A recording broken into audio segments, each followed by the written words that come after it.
Sino?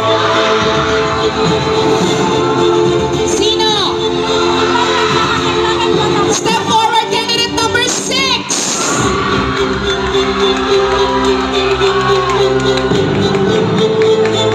Now for the female category. You are in candidate number...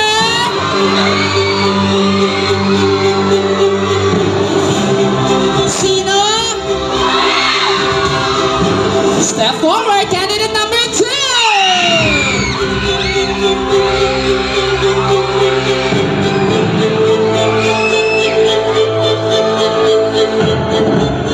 Here we go. The final spots for both category. Let's announce first the male category. You are in. Pasok ka na, candidate number 2.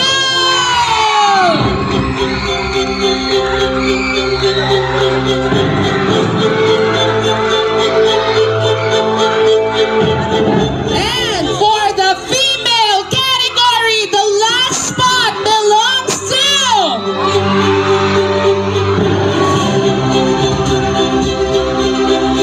You definitely deserve this. Candidate number 4.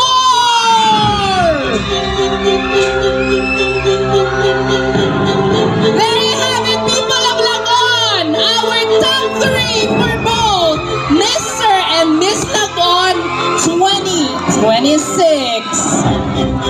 Congratulations. Please step backward because we will now proceed to your final Q&A round.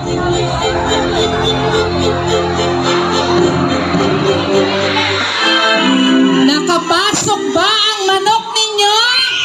Pasok! Pasok! Dito nakapasok? Pasok! Sana all pasok. Okay.